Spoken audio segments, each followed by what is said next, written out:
ദുനിയാവിലേക്കൊരു മനുഷ്യന് വന്നിട്ടുണ്ടെങ്കിൽ ആ മനുഷ്യന് മരിക്കുമെന്നത് 100% ഉറപ്പാണ്. പക്ഷേ ചില മരണങ്ങളും ചില സംഭവങ്ങളൊക്കെ നമ്മെ ഓർമ്മപ്പെടുത്തുന്ന ഒരുപാട് ചിന്തിക്കേണ്ട കാര്യങ്ങൾ നമ്മെ ഓർമ്മപ്പെടുത്തുന്നുണ്ട് എന്ന് നമ്മൾ മനസ്സിലാക്കണം. എന്റെ പ്രിയമുള്ളവരെ, കുല്ലു നഫ്സിൻ ദാഇഖത്തുൽ മൗത്ത്, അല്ലാഹുവിന്റെ വിശുദ്ധമായ ഖുർആൻ നമ്മോട് പറയാണ്, എല്ലാ ശരീരവും മരണത്തെ രുചിച്ചറിയും. എല്ലാ ശരീരവും മരണത്തെ രുചിച്ചറിയും. ആ മരണത്തിന്റെ രുചി അറിയാത്ത ഒരു ശരീരവും ദുനിയാവിലില്ല എന്ന് അല്ലാഹു സുബ്ഹാനഹു വ തആല വിശുദ്ധ ഖുർആനിലൂടെ ഓർമ്മപ്പെടുത്തുകയാണ്. അന്ത്യനാൾ കടന്നു വരുമ്പോൾ പിന്നെ ഇവിടെ പടച്ച തമ്പുരാൻ മാത്രമാണ് അസ്രാഈൽ അലൈഹിസ്സലാത്തു വസ്സലാമിന്റെ റൂഹിനെ വരെ അവിടുന്ന് പിടിക്കുന്നുണ്ട്. പിന്നെ ഇവിടെ ഉള്ളത് പടച്ച തമ്പുരാൻ മാത്രമാണ്, ഏകനായ അല്ലാഹു സുബ്ഹാനഹു വ തആല മാത്രം. അങ്ങനത്തെ ഒരു അവസ്ഥ നമ്മൾ കാണാനുണ്ട്, അങ്ങനത്തെ ഒരു അവസ്ഥ ഇവിടെ വരാനുണ്ട്. എന്റെ പ്രിയമുള്ളവരെ, നമ്മൾ മനസ്സിലാക്കണം, ചില മരണങ്ങൾ നമ്മെ വേദനിപ്പിക്കുന്നു. ആ വേദനിപ്പിക്കുന്നതോടുകൂടെ തന്നെ നമ്മൾ പല കാര്യങ്ങളും അത് ഓർമ്മപ്പെടുത്തുന്നുണ്ട് എന്നുള്ളൊരു ബോധം കൂടെ എനിക്കും നിങ്ങൾക്കും വേണം. അല്ലാഹു സുബ്ഹാനഹു വ തആല മനസ്സിലാക്കാൻ നമുക്കെല്ലാവർക്കും അല്ലാഹു തആല തൗഫീഖ് നൽകട്ടെ. കഴിഞ്ഞ ദിവസമാണ് ഹാരിസ് എന്ന് പറയുന്ന ഒരു ചെറുപ്പക്കാരൻ, കൊയിലാണ്ടിക്കാരൻ, അദ്ദേഹം മരിച്ച വാർത്ത നമ്മളൊക്കെ കണ്ടു. വലിയ സ്വപ്നമായിരുന്നു എനിക്കൊരു വീട് വേണമെന്നത്. നമ്മുടെ എല്ലാവരുടെയും സ്വപ്നങ്ങളാണ് നല്ല സുന്ദരമായ ഭവനത്തിന്റെ ഉള്ളറയിൽ ഇരിക്കണമെന്ന്. ആർക്കാ താല്പര്യമില്ലാത്തത്? വാടക വീട്ടിൽ ഒരുപാട് ആളുകൾ കഴിയുന്നുണ്ട്. നമ്മുടെയൊക്കെ ക്ലാസ് കേൾക്കുന്ന ആളുകൾ, പല ആളുകളും വാടക വീടുകളിൽ കഴിയുന്നവരുണ്ട്, അല്ലെ? അല്ലാഹു തആല എത്രയും പെട്ടെന്ന് സന്തോഷമുള്ള സമാധാനമുള്ള ഭവനങ്ങൾ അല്ലാഹു തആല അവർക്കൊക്കെ നൽകട്ടെ. എന്റെ പ്രിയമുള്ളവരെ, അദ്ദേഹം ഒരുപാട് കഷ്ടപ്പെട്ടു. അദ്ദേഹത്തിന്റെ വലിയ സ്വപ്നമായിരുന്നു നല്ലൊരു വീട് വേണം. വീട് വെച്ചു. അൽ ബദർ എന്ന് പറയുന്നൊരു നാമവും അതിന് വെച്ചു. അങ്ങനെ അതിന്റെ പാല് കാച്ചൽ ദിവസം, എന്റെ പ്രിയമുള്ളവരെ, വളരെയധികം സന്തോഷത്തോടു കൂടി നിൽക്കുന്ന ദിവസം ആ ചെറുപ്പക്കാരൻ ലോകത്തോട് വിട പറയാം.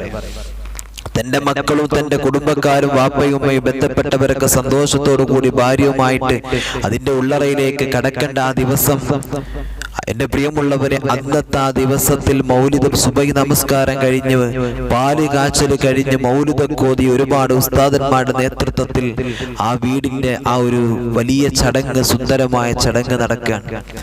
വീടിന്റെ മുമ്പിൽ ആ ഒരു ഗൃഹപ്രവേശനത്തിന്റെ പന്തലൊരുക്കിയിരിക്കുകയാണ്. ആ സന്തോഷത്തോടെ ആനന്ദത്തോടെ ഇരിക്കുന്ന സമയത്താണ് ആ ചെറുപ്പക്കാരൻ, എന്റെ പ്രിയമുള്ളവരെ, ഒരു നെഞ്ചുവേദന, ചെറിയ അസ്വസ്ഥതൊക്കെ വരുന്നത്. ഹോസ്പിറ്റലിൽ കൊണ്ടുപോയി ഹൃദയാഘാതം, ആ ചെറുപ്പക്കാരൻ മരണപ്പെടുകയാണ്. ഒന്നാലോചിച്ച് നോക്കൂ നിങ്ങൾ ആ ഒരു ദിവസത്തിന്റെ അവസ്ഥ. ആ സന്തോഷത്തോടു കൂടി മൗലിദോതുമ്പോൾ, ഉസ്താദന്മാർ ദുആ ചെയ്യുമ്പോൾ, ഹാരിസ് എന്ന് പറയുന്ന ചെറുപ്പക്കാരന്റെ ജോലിയിലും ഭാര്യയിലും മക്കളിലും എല്ലാ കാര്യങ്ങളിലും ബർക്കത്തിന് വേണ്ടിയിട്ട് ദുആ ചെയ്യുമ്പോൾ സന്തോഷത്തോടെ നിറകണ്ണുകളോടെ പുഞ്ചിരിയോടെ നിന്നിരുന്ന ഹാരിസ് ഒരിക്കലും പോലും ആഗ്രഹിച്ചിട്ടില്ല, അല്ലെങ്കിൽ കരുതിയിട്ടുണ്ടാകില്ല ഇത് എന്റെ അവസാന സമയങ്ങളാണ് കടന്നു പോകുന്നത് എന്ന്.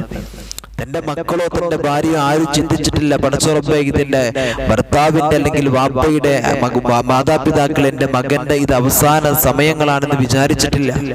എല്ലാവരും സന്തോഷത്തോടെ ഇരിക്കേണ്ട ആ പന്തലിൽ പിന്നീട് ഹാരിസിന്റെ മയ്യത്താണ് എന്റെ പ്രിയമുള്ളവരെ വെച്ചത്. പുഞ്ചിരിക്കേണ്ട ഹൃദയങ്ങളും പുഞ്ചിരിക്കേണ്ട മുഖങ്ങളും ചുണ്ടുകളും അവിടുന്ന് കണ്ണീരിനാൽ നനഞ്ഞുപോയി എന്ന് നമുക്ക് പറയാം. ആലോചിച്ച് നോക്കൂ നിങ്ങൾ അവസ്ഥ. അല്ലാഹു തആല നമ്മെ എല്ലാവരെയും കാത്തിരക്ഷിക്കട്ടെ. നമുക്കെല്ലാവർക്കും അല്ലാഹു സമാധാനം നൽകട്ടെ. ഇങ്ങനെയുള്ള പ്രവേശന ദുരന്തങ്ങളിൽ നിന്ന്, പെട്ടെന്നുള്ള മരണങ്ങളിൽ നിന്നൊക്കെ അല്ലാഹു തആല നമ്മെ കാത്തിരക്ഷിക്കട്ടെ. അല്ലാഹു തആല നമ്മെ കാത്തിരക്ഷിക്കട്ടെ. ആ പ്രിയപ്പെട്ട ചെറുപ്പക്കാരൻ അല്ലാഹു തആല സ്വർഗം നൽകി അല്ലാഹു അനുഗ്രഹിക്കട്ടെ. ഒരുപാട് കഷ്ടപ്പെട്ടുണ്ടാക്കിയ വീട്, സുന്ദരമായ വീട്, ആ വീട്ടിൽ ഒരു നേരം അന്തി ഉറങ്ങാൻ പോലും എന്റെ പ്രിയമുള്ളവരെ ആ ചെറുപ്പക്കാരൻ സാധിച്ചില്ല, ഹാരിസിന് സാധിച്ചില്ല എന്നതാണ് യാഥാർത്ഥ്യം. അന്നത്തെ ദിവസത്തിൽ എല്ലാവരാലും സന്തോഷിക്കേണ്ട ദിവസം കണ്ണീരിനാൽ കുനിഞ്ഞു എന്ന് നമ്മൾ കേൾക്കുമ്പോൾ നമ്മുടെ കണ്ണ് അറിയാതെ നിറഞ്ഞു പോവുകയാണ്. ബഹുമാനപ്പെട്ട സമസ്തയുടെ കീഴിൽ SKSSF വേണ്ടിയിട്ടും MSF വേണ്ടിയിട്ടൊക്കെ ഒരുപാട് പ്രവർത്തനം നടത്തിയ ഒരു ചെറുപ്പക്കാരനാണ് പഠനകാലത്തും മറ്റുമൊക്കെ. എന്റെ പ്രിയമുള്ളവരെ, ആ ഖബറിന്റെ ചാരത്ത് ബന്ധപ്പെട്ടവരെല്ലാവരും വിങ്ങിപ്പൊട്ടിയിട്ടുണ്ടാകില്ലേ, അല്ലെ? നല്ല സ്വഭാവമുള്ള ഒരു ചെറുപ്പക്കാരനായിരുന്നു എന്നാണ്. നല്ല സ്വഭാവം എന്ന് പറഞ്ഞാൽ നല്ല പെരുമാറ്റം, എല്ലാവരും തമാശ രൂപത്തിലൊക്കെ നല്ല രീതിയിൽ സംസാരിക്കുന്ന ഒരു ചെറുപ്പക്കാരൻ, നല്ല സ്വഭാവക്കാരൻ. തന്റെ ജോലി ടൗണിലുള്ള കടകളിലേക്കൊക്കെ ഹോൾസെയിലായിട്ട് അൽവയും ഈത്തപ്പഴമൊക്കെ എത്തിക്കലായിരുന്നു എന്നാണ് അറിയാൻ കഴിഞ്ഞത്. അതൊക്കെ എത്തിക്കും, എല്ലാവരോടും നല്ല രീതിയിൽ സംസാരിക്കും. തന്റെ കടയിലേക്ക് ആരെങ്കിലും വന്ന തമാശ രൂപത്തിൽ സംസാരിച്ചിട്ട് അവർക്ക് കഴിക്കാൻ വേണ്ടി ഹൽവയും ഈത്തപ്പഴമൊക്കെ വെറുതെ കൈ കൊടുക്കായിരുന്നു. അത്രത്തോളം സ്നേഹവും സന്തോഷവും കൊണ്ട് നിറഞ്ഞൊരു സ്വഭാവമുള്ള ചെറുപ്പക്കാരൻ. പടച്ചുറപ്പിന്റെ വിധി ഇങ്ങനെയാണ് എങ്കിൽ പിന്നെ എന്തു ചെയ്യാനാ എൻ്റെ പ്രിയമുള്ളവരെ? അല്ലാഹു സുബ്ഹാനഹു വ തആല സ്വർഗം അല്ലാഹു തആല ചെറുപ്പക്കാരന് കൊടുക്കട്ടെ. ആ ദുനിയാവിൽ മറ്റുള്ളവർക്ക് മധുരമുള്ള സംസാരവും അവിടുന്ന് മധുരമുള്ള ഭക്ഷണങ്ങളും കൊടുത്ത് എല്ലാവരും ആ അനുഭവം പറയുമ്പോൾ അല്ലാഹു തആല അതിനേക്കാളും സന്തോഷമുള്ള ജീവിതം അല്ലാഹു തആല ഖബറിൽ കൊടുക്കട്ടെ. ആമീൻ യാ റബ്ബൽ ആലമീൻ. അങ്ങനെ ജീവിച്ചു പോകുന്ന ഒരു ചെറുപ്പക്കാരൻ, എൻ്റെ പ്രിയമുള്ളവരെ, അന്നത്തെ ദിവസം, അദ്ദേഹത്തിന്റെ മരണ ദിവസം, ആ ടൗണിലുള്ള കടകൾ മുഴുവനും അവിടുന്ന് അടച്ചിട്ട് അന്നത്തെ ദിവസം ആരും തുറന്നില്ല എന്നാ പറയപ്പെടുന്നത്. നോക്കൂ നിങ്ങൾ, ഒരു മനുഷ്യൻ മരിച്ചിട്ട് അത്രയും കടകൾ അവിടെ അടക്കണമെങ്കിൽ, ആ നാട്ടിൽ അടക്കണമെങ്കിൽ, എൻ്റെ പ്രിയമുള്ളവരെ, ആ ചെറുപ്പക്കാരന്റെ സ്വഭാവം എന്തായിരിക്കും മനുഷ്യൻ്റെത്? നന്മയുള്ളത് കൊണ്ടല്ലേ ചില ആളുകളൊക്കെ മരിച്ചിട്ട് നീ മരിച്ചു പോയത് നന്നായി, ഭൂമിയുടെ ഭാരം ഒഴിഞ്ഞു പോയി, അല്ലെങ്കിൽ ജീവിക്കുന്ന കാലത്ത് നീ ഒന്നും മരിച്ചിരുന്നെങ്കിൽ ഈ ഭാരം ഒഴിഞ്ഞു കിട്ടുമായിരുന്നു എന്ന് പറയുന്ന എത്ര ആളുകളുണ്ട്. ആ കാലഘട്ടത്തിലാണ് ഒരു മനുഷ്യൻ മരിച്ചപ്പോൾ ആ മനുഷ്യന്റെ മരണത്തിൽ ദുഃഖിതരായിക്കൊണ്ട് ഒരു സ്ഥലത്തുള്ള ഒരു അങ്ങാടി മുഴുവനും അടച്ചിട്ടിട്ട് അവിടുത്തെ ആളുകൾ അദ്ദേഹത്തിന്റെ ജനാസയിലും അദ്ദേഹത്തിന്റെ കാര്യത്തിലും അന്നത്തെ ദിവസത്തിൽ പങ്കെടുത്തു. എന്തേ കാരണം? എൻ്റെ പ്രിയമുള്ളവരെ, ആ ചെറുപ്പക്കാരന്റെ സ്വഭാവമാണ് നമ്മൾ മനസ്സിലാക്കണം. അല്ലാഹു തആല മനസ്സിലാക്കാൻ നമുക്ക് തൗഫീക്ക് നൽകട്ടെ. അല്ലാഹു മനസ്സിലാക്കാൻ നമുക്ക് തൗഫീക്ക് നൽകട്ടെ. എൻ്റെ പ്രിയമുള്ളവരെ, നമുക്കും അതുപോലെ നല്ല സ്വഭാവക്കാരനാകാൻ കഴിയണം. അതുപോലെ നല്ല രീതിയിൽ നിൽക്കാൻ നമ്മളെ കൊണ്ട് കഴിയണം. എല്ലാവരോടും നല്ല പെരുമാറ്റവും നല്ല സംസ്കാരവും സംസാരവുമായിട്ട് നടക്കുമ്പോൾ എൻ്റെ പ്രിയമുള്ളവരെ, നമുക്കും അതുപോലെയാകാൻ കഴിയും.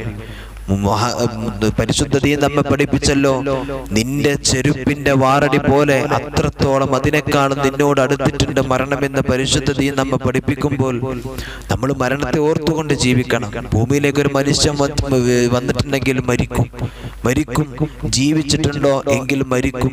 ജനിച്ചാൽ മരണം ഉറപ്പാണ് എന്നതാണ് എൻ്റെ പ്രിയമുള്ളവരെ നമ്മൾ മനസ്സിലാക്കേണ്ടത്. പക്ഷേ പെട്ടെന്നുള്ള മരണങ്ങൾ കാണുമ്പോൾ, ചെറിയ മക്കൾ മരിക്കുന്നത് കാണുമ്പോൾ, ഇതുപോലെയുള്ള ഒരുപാട് നമ്മൾ സ്നേഹിച്ചിരുന്ന, സമൂഹത്തിന് നന്മകൾ ചെയ്തിരുന്ന ആളുകൾ മരിക്കുന്നത് കാണുമ്പോൾ നമുക്കൊക്കെ സങ്കടവും വേദനയും ഒക്കെ ഉണ്ടാകും.